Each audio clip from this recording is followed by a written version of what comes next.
Cek. Assalamualaikum warahmatullahi wabarakatuh.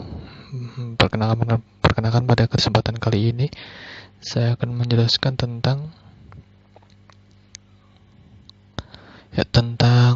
merga 3 sorting, yaitu bubble sort, quick sort, dan merge sort.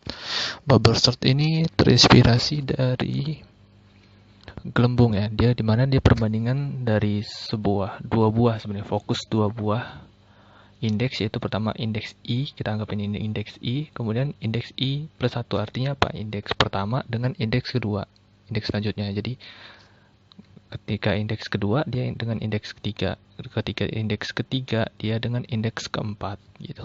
Jadi indeks pertama dengan indeks kedua dengan indeks ketiga, indeks ketiga dengan indeks keempat, itu untuk jumlah array panjangnya 4, seperti ini ya contohnya. Jadi pada pas pertama itu dia hanya membandingkan indeks pertama dan kedua, 9 dengan 8. Hasilnya mana yang lebih kecil, itu yang ditaruh di sebelah kiri.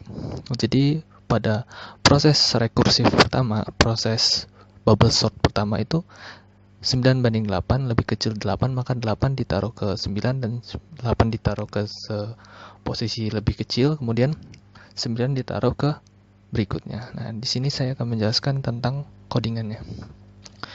Jadi di sini dia mau menjelaskan tentang sama seperti tadi. Ini kita minta panjang, di sini saya buat array dengan panjang 50, kemudian panjang kelas, kemudian penampung nilai. Penampung nilai ini pembanding pertama dengan pembanding berikutnya gitu.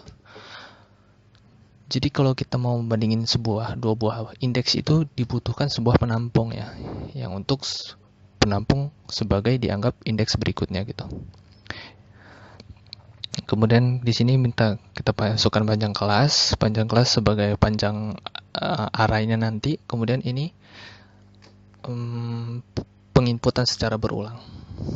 Nah, di sini kita misalkan lakukan J lebih besar daripada 1, lakukan selama sesuai panjang input kelas. Misalkan kita inputin array 4, 3, atau 2 gitu. Di sini kita inputin 4, nanti dia berulang looping secara 4 kali gitu ya. Jika array J plus 1 lebih besar dari J berikutnya, maka penampung awal dianggap J, kemudian J menjadi J plus 1. Jadi gini, misalkan ada A dibandingin dengan B, nanti B lebih besar, nanti B ini dianggap sebagai A lagi untuk indeks dibandingkan dengan indeks berikutnya. Jadi indeks berikutnya pun nanti disimpan lagi sebagai penampung nilai, jadi rekursif gitu. Misalkan 2 dibanding 4, 2 ini dianggap sebagai J, ini J plus 1. Nah, nanti si 4 ini kan mau nggak mau dianggap J, supaya kita kena semua, dia harus dianggap sebagai J, dan indeks ketiga berikutnya itu dianggap sebagai J plus 1. Itu dibandingin. Cek. Assalamualaikum warahmatullahi wabarakatuh.